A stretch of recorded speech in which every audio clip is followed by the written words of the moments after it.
प्यारे दोस्तों, ख्वाजा गरीब नवाज चिश्ती रहमतुल्लाह अलैह के मज़ार मुबारक को हिंदुस्तान के बादशाह औरंगजेब आलमगीर ने तोड़ने का इरादा किया।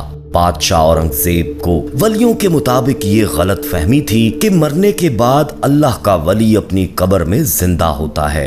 बादशाह औरंगजेब एक रोज गरीब नवाज की जियारत करने के लिए अजमेर शरीफ तशरीफ ले गए और जब अजमेर शरीफ पहुंचे और अजमेर पहुंचकर औरंगजेब ने अपने काजी से कहा कि चलो मान लेता हूँ कि गरीब नवाज अल्लाह के वली हैं, मगर मैं तब ही ये मानूंगा जब मैं उनको सलाम पेश करूंगा तो मुझे सलाम का जवाब आना चाहिए। अगर मेरे सलाम का जवाब मुझे नहीं मिला तो मैं मज़ार शरीफ तोड़ दूंगा।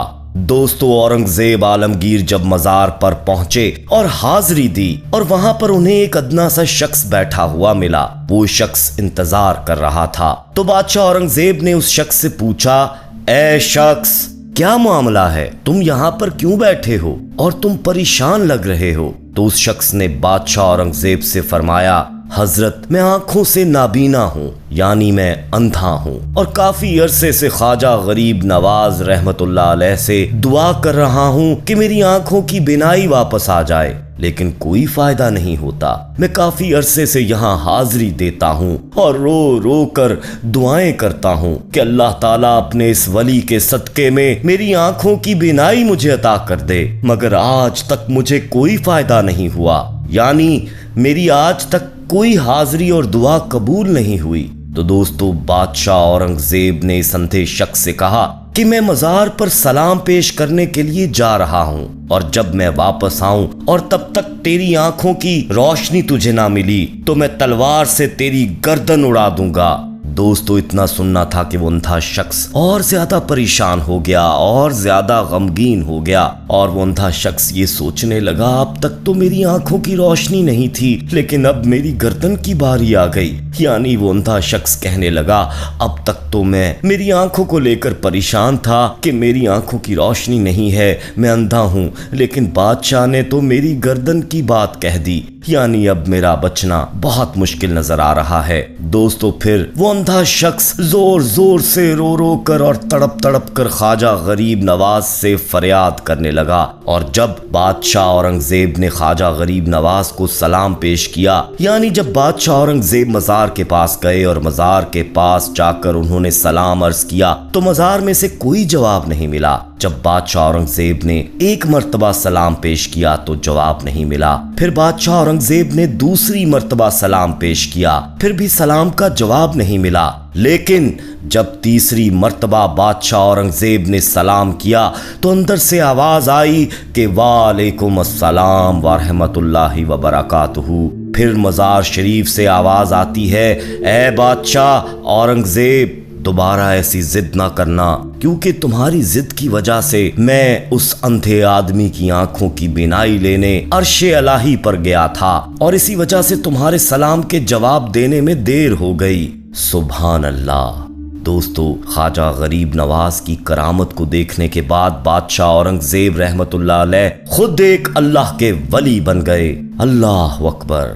प्यारे दोस्तों, ये शान होती है अल्लाह के वलियों की। यानी ये वाक़या होना था कि बादशाह औरंगजेब रहमतुल्लाह अलैह एक बहुत ही बड़े अल्लाह के वली बन गए जिन्होंने किताब लिखी है फतावाए आलमगीरी, जो कि इस्लाम के मुताबिक फतवे देती है, जो इस्लाम के कानून को मानती है, जो इस्लाम के कानून को देखकर लिखी गई है। बड़े बड़े मसाइल इसी किताब से हल होते हैं। प्यारे दोस्तों, ख्वाजा गरीब नवाज के बारे में और आपको बताते हैं कि जब ख्वाजा साहब अजमेर शरीफ में पहुंचे उस वक्त एक मंदिर था जो अजमेर का सबसे बड़ा मंदिर था और सिर्फ राजाओं और रानियों की इबादत के लिए खास था।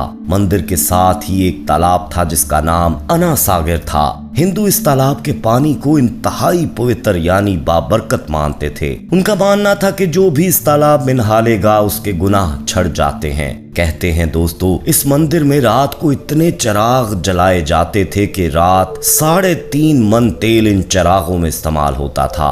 इर्द गिर्द के कई देहात मंदिर के नाम थे, यानी इन देहातों की आमदन मंदिर पर खर्च होती थी। मंदिर में हजारों लोग रहते थे जिनका काम आने वालों की रहनुमाई देखभाल करना था कि कौन सा खुदा बेटे देता है, यानी कौन सा देवता बेटे देता है, कौन सा देवता सेहत और तंदुरुस्ती का मालिक है और किस मूर्ति की पूजा से दौलत मेहरबान होती है। ख्वाजा गरीब नवाज रहमतुल्लाह अलैह इस मंदिर में तशरीफ ले गए दोस्तों, और अना सागिर से कुछ फासले पर चटाई बिछाकर अपने मरीदों के साथ बैठ गए। असर का वक्त हुआ ही चाहता था, लिहाजा आप रहमतुल्लाह अलैह ने हजरत कुतुबुद्दीन बख्तियार काकी रहमतुल्लाह अलैह से अजान देने को कहा।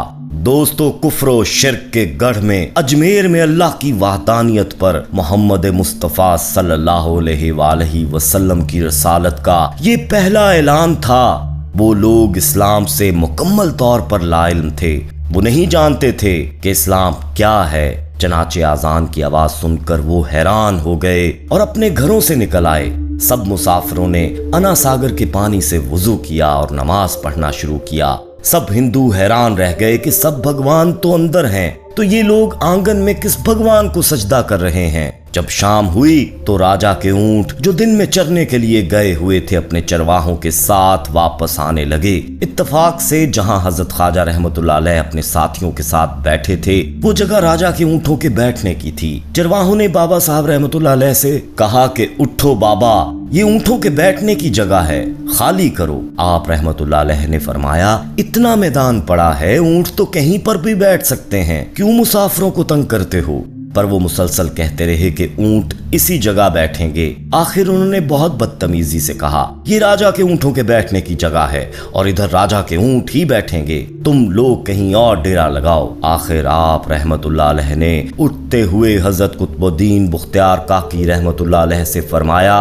उठो कुतुबुद्दीन, ये कह रहे हैं कि ऊंटों के बैठने की जगह है, तो चलो ऊंट ही बैठे रहें। ये कहकर आप रहमतुल्लाह अलैह अपने साथियों समेत वहां से उठ गए। अगली सुबह जब ऊंटों को चराने के लिए ले जाने का वक्त आया और चरवाहों ने ऊंटों को उठाना चाहा तो उन्हें पता चला कि ऊंट तो उठने के काबिल ही नहीं है। उन्होंने ऊंटों को मार मार कर जबरदस्ती उन्हें उठाना चाहा, लेकिन वो बैठे ही रहे। चरवाहे परेशान थे कि जो ऊंट उनके एक इशारे पर उठ के बैठ जाते थे, आज क्या हुआ है, क्यों नहीं उठ रहे। आखिर उन सिपाहियों को याद आया कि कल उस मुसाफिर ने ये कहा था कि चलो ऊंट ही बैठे रहेंगे, तो लोग इकट्ठा होना शुरू हो गए। कोई कह रहा था कि फकीर कोई काबिल जादूगर है और किसी ने ख्याल जाहिर किया कि कोई भगवान का अवतार है। धीरे धीरे बात राजा तक पहुंच गई कि एक मुसाफिर फकीर ने राजा के ऊंटों पर जादू कर दिया है। राजा ने ख्वाजा साहब को पैगाम भेजा जिसमें राजा ने कहा कि कैसे फकीर हो जो बेज़बानों को बांध कर रखते हो, ये बेचारे भूखे प्यासे मर जाएंगे, इसीलिए मेहरबानी करके अपना जादू वापस ले लो।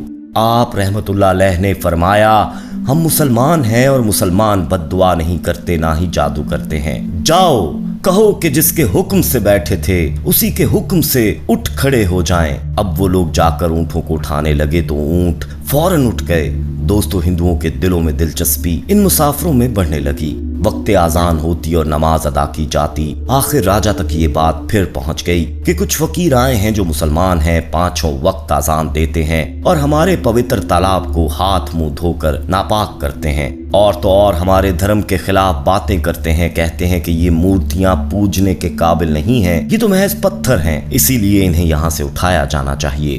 दोस्तों, राजा ने बाबा साहब को पैगाम भिजवाया कि तुम लोग गोश्त खाते हो, हमारे धर्म के खिलाफ बोलते हो, और तो और हमारे पाक तालाब को अपने हाथ डालकर नापाक करते हो, जो हम बर्दाश्त नहीं कर सकते, इसीलिए तुम लोग यहाँ से चले जाओ। आप रहमतुल्लाह अलैह ने फरमाया कि और भी तो इतनी दुनिया आती है, हमारे पानी ले लेने से कौन सी कमी आ जाएगी। लेकिन वो कहने लगे कि वो सब हमारे अपने धर्म के लोग हैं और तुम दूसरे धर्म के हो। आइंदा तुम लोगों ने तालाब को नापाक किया तो हम सख्ती से पेश आएंगे। दोस्तों, आप रहमतुल्लाह अलैह ने हजरत कुतुबुद्दीन बख्तियार काकी रहमतुल्लाह अलैह से फरमाया, ए कुतुब, शायद ये लोग आइंदा हमारे पानी लेने पर कोई फसाद बर्पा करेंगे। जाओ एक मशकीज़ा पानी ले आओ ताकि जरूरत के वक्त कुछ पानी तो मौजूद हो। लिहाजा हजरत कुतुबुद्दीन रहमतुल्लाह अलैह ने इनसे फरमाया, चलो हम मशकीज़ा भर लेते हैं। वो इस शर्त पर मान गए कि तुम्हारा जिस्म पानी से छूना नहीं चाहिए। तो हजरत कुतुबुद्दीन रहमतुल्लाह अलैह तालाब की सीढ़ियों पर जा बैठे और मशकीज़ा पानी में डबो दिया। जब वो भर गया तो हजरत कुतुबुद्दीन बख्तियार काकी रहमतुल्लाह अलैह ने वो मशकीज़ा ऊपर खींचा, लेकिन जूं ही मशकीज़ा पानी से बाहर आया तो पूरे का पूरा अना सागर का पानी सूख चुका था। गोया सारा अना सागर मशकीज़े में बंद हो गया था।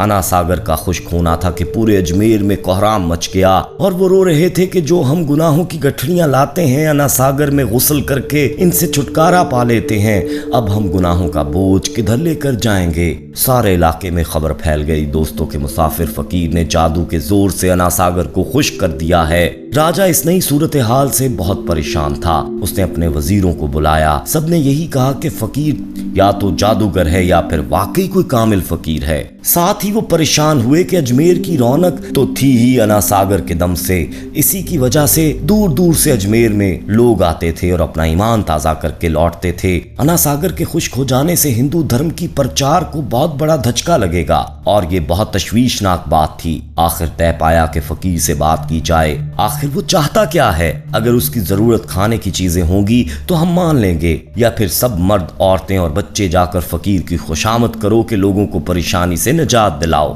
और हम पर करम करो। हम पाप का बोझ उठाए किधर जाएं और कैसे सुकून पाएं? ये काम ज्यादा आसान था, लिहाजा तमाम लोग बाबा साहब रहमतुल्लाह अलैह के पास आए और बोले, बाबा तुम भी वुजू कर लिया करना, लेकिन भगवान के वास्ते हमारा अना सागर हमें लौटा दो। तो आप रहमतुल्लाह अलैह ने हजरत कुतुबुद्दीन बख्तियार काकी रहमतुल्लाह अलैह से फरमाया, जाओ कुतुब मशकीज़ा वापस तालाब में डाल आओ। जो ही मशकीज़ा तालाब में उल्टा किया, अना सागर किनारों तक उछल आया।